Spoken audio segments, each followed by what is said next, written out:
2024 లేదా 25లో డిగ్రీ లేదా బీటెక్ చదివారా? సాఫ్ట్‌వేర్ జాబ్ కోసం ఎదురు చూస్తున్నారా? అయితే కోడ్ జ్ఞాన్ 100 డేస్ కోర్సులో చేరండి. జాబ్ సాధించండి.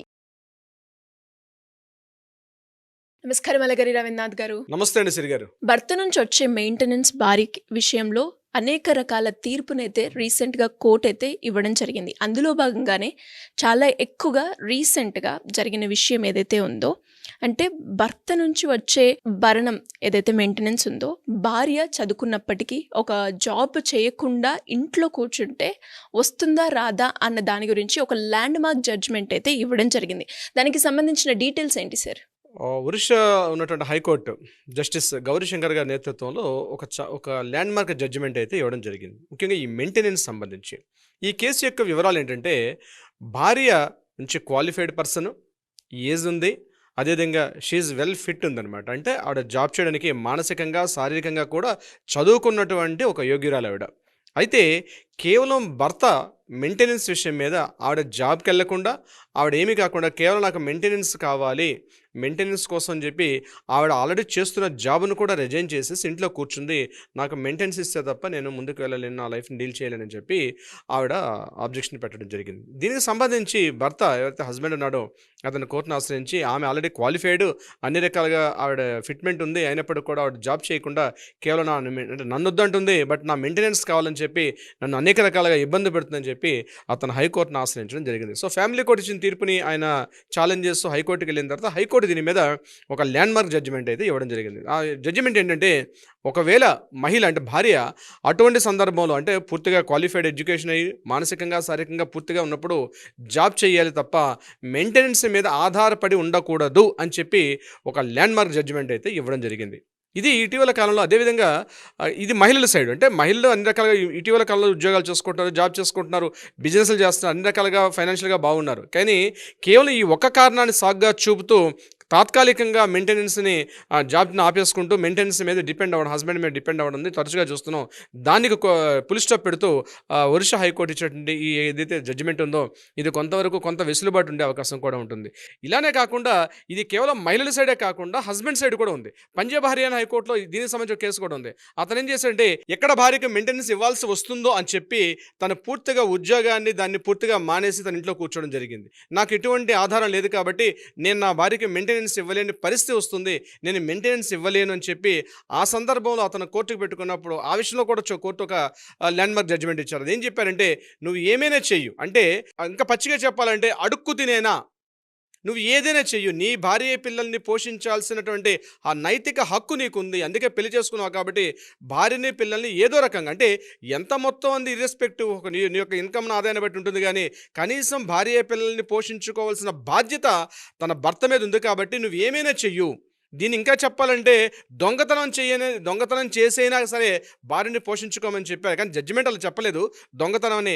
దాని తర్వాత విశ్లేషకులు కొంతమంది వాళ్ళు వర్ణించడం జరిగింది. అంటే నేను ఎందుకు ఈ మాట చెప్తున్నానంటే, ఏమైనా చెయ్యు, అప్పు తీసుకొచ్చినా చెయ్యు, అట్లీస్ట్ రోడ్డు మీద ఏదో చిన్న వ్యాపారమో లేకపోతే ఒక ఆటో రిక్షా నడుపుకొని ఏదో ఒకటి నీ భార్య పిల్లల్ని పోషించాల్సిన బాధ్యత నీ మీద ఉంది, నైతిక హక్కు ఉంది కాబట్టి ఏదో రకంగా చెయ్యు. కేవలం మెయింటెనెన్స్ ఇవ్వాలన్నటువంటి సాకు చూపి నా దగ్గర ఆదాయం లేదు, నా దగ్గర ఎటువంటి ఇన్కమ్ లేదని చెప్పి నువ్వు ఇంట్లో పడుకుంటే కుదరని పని అని చెప్పి పంజాబ్ హర్యానా హైకోర్టు ఒక సందర్భంలో ఒక తీర్పు కూడా ఇవ్వడం జరిగింది. సో ఈ రెండు తీర్పులు బట్టి మనకు అర్థమవుతుంది ఏంటంటే, ఖచ్చితంగా ఇక్కడ పూర్తిగా మహిళ తన కేవలం మెయింటెనెన్స్ కోసమే తన భర్త మీద పూర్తిగా ఆధారపడుతూ తనకు ఉండాల్సిన అర్హతలు ఉన్నప్పుడు కూడా ఉద్యోగానికి వెళ్ళకుండా ఇంట్లో కూర్చోవడం సరికాదు అని చెప్పింది.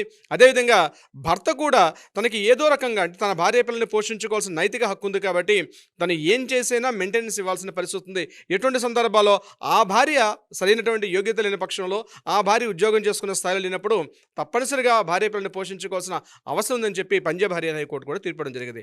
ఇక్కడ ఈ రెండు తీర్పుల వల్ల మనకు అర్థమవుతుంది ఏంటంటే, తప్పనిసరిగా పెళ్లి అంటే వైవాహిక వ్యవస్థ వచ్చిన తర్వాత భర్త భార్యను పోషించాల్సిన బాధ్యత ఉంది. కానీ భార్య ఒక యోగ్యురాలు అయినప్పుడు తప్పనిసరిగా ఆ మెయింటెనెన్స్ విషయం మీద డిస్కషన్ చేసే అవకాశం ఉంటుంది. అయితే ఇక్కడ మరలా ఇంపార్టెంట్ ఇంకో విషయం కూడా, మరొక తీర్పు కూడా ఉంది, మీకు నేను చెప్తాను. ఫర్ ఎగ్జాంపుల్, భర్త యొక్క ఆదాయం నెల వచ్చేసరికల్లా ₹1,00,000 ఉందనుకుందాం.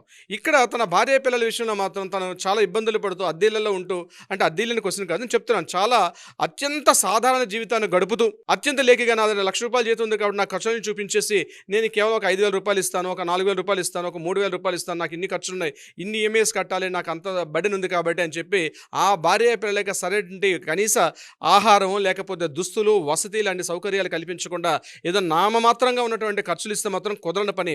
నువ్వు ఏ స్థాయిలో మెయింటైన్ చేయగలుగుతున్నావో నీ స్థాయికి తగ్గట్టుగా నీ భార్య పిల్లల్ని చూపించుకోవాల్సిన అవసరం ఉందని చెప్పి కూడా కొన్ని కోట్లు తీర్పు ఇవ్వడం జరిగింది. అంటే ఉదాహరణకి అతనికి సంవత్సరానికి ఆదాయం సపోజ్ ఒక ₹1,00,00,000 వచ్చిందనుకోండి, నాకు ₹1,00,00,000 ఇన్కమ్ ముందుగా నా వ్యాపారంలో రకరకాల అవసరాలు ఉన్నాయి కాబట్టి నేను ఆమెకి నెలకు వచ్చేసరికి ఒక ₹10,000 ఇస్తానంటే అది కూడా కుదరని పక్షం. అంటే నువ్వు ₹1,00,00,000 మంత్లీ ఒక సంవత్సరానికి ₹1,00,00,000 తెచ్చుకొస్తున్నావు అంటే నీ స్థాయికి తగ్గట్టుగా నీ కుటుంబానికి కూడా ఒక సామాజిక ఒక హోదా కల్పించాల్సిన బాధ్యత కూడా ఆ భర్త మీద ఉంటుంది కాబట్టి తప్పనిసరిగా అటువంటి సందర్భాల్లో అంటే హోదాను కూడా పరిగణించాలి.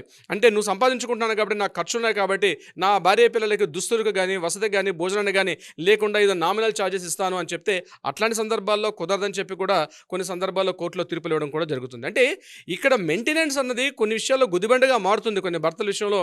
దీని మీద ఇటీవల కొన్ని కేసులు కూడా మనం చూస్తున్నాం. కొంతమంది ఆత్మహత్యలు చేసుకునే ప్రయత్నాన్ని కూడా వెళ్తున్నారు భార్యలు. అంటే నాట్ ఓన్లీ మెయింటెనెన్స్ ఒకటే కాదు, కోర్టుల చుట్టూ తిరగడం, దీని మీద భార్య 490 కేసు పెట్టడం, దీని మీద కోర్టుల చుట్టూ తిరుగుతూ ఒక మానసిక క్షోభను అనుభవిస్తూ ఇటీవల కొన్ని కేసులు కూడా మనం చూసాం. అయితే ఇక్కడ వీటి చెక్ పెడుతూ మెయింటెనెన్స్ అన్నది కంపల్సరీ చేయాల్సిన అవసరం అయితే ఉంటుంది.